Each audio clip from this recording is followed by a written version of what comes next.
무학대사는 누구인가? 무학대사 1327만 1405는 고려말 조선 초의 고승으로 본명은 자초입니다.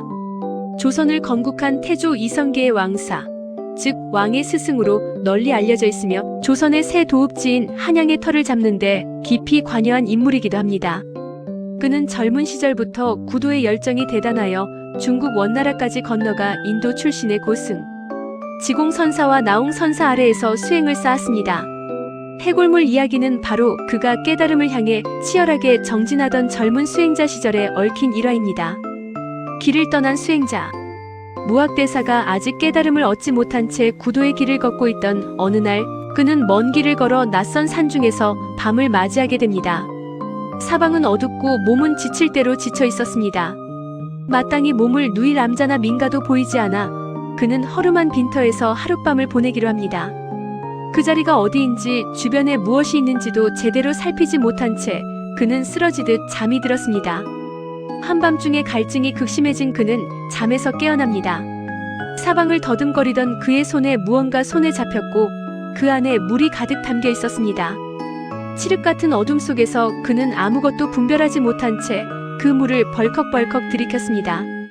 갈증이 단번에 해소되었고 그 물맛은 너무도 달고 시원하여 세상에서 이처럼 맛있는 물은 없을 것이라는 생각이 들 정도였습니다. 흡족한 마음으로 그는 다시 깊은 잠에 빠져들었습니다. 아침의 충격. 이튿날 동이 트고 날이 밝자 무학대사는 자신이 잠들었던 자리를 눈으로 확인하게 됩니다. 그런데 그 순간 그는 온몸이 굳어버리는 듯한 충격을 받습니다. 간밤에 그토록 달고 시원하게 들이켰던 물은 다름 아닌 해골의 고인 빗물이었던 것입니다. 그 자리는 오래된 무덤터였고 땅 위에는 해골들이 나뒹굴고 있었습니다. 그 해골 중 하나에 빗물이 괴어 있었고 그것이 바로 자신이 그토록 맛있게 마셨던 물이었습니다. 무학대사는 그 자리에서 극심한 구역질을 느낍니다. 방금 전까지 달콤하게 여겨졌던 물이 해골에 담긴 것이라는 사실을 알게 된 순간 더없이 더럽고 역겨운 것으로 뒤바뀐 것입니다. 그는 한동안 그 자리에 멈추어 서서 방금 자신에게 일어난 일을 천천히 되씹었습니다. 해골물이 쏘아올린 깨달음. 바로 그 순간 무학대사의 마음속에 번개 같은 깨달음이 찾아옵니다. 물은 그대로인데 내 마음이 달라졌구나.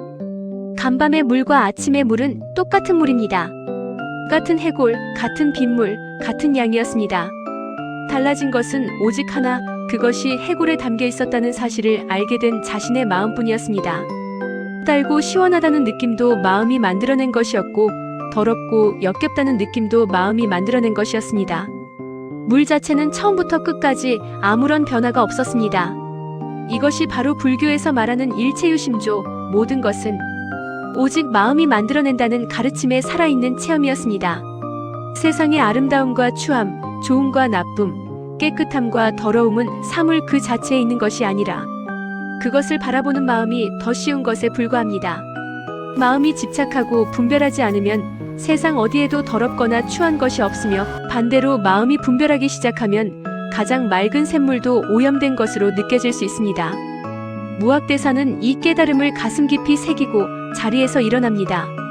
더 이상 외부에서 진리를 찾아 헤맬 필요가 없었습니다. 진리는 바깥 어딘가에 있는 것이 아니라 자신의 마음 안에 있었고 그 마음을 어떻게 쓰느냐에 따라 세상 전체가 달라진다는 것을 온몸으로 체득했기 때문입니다.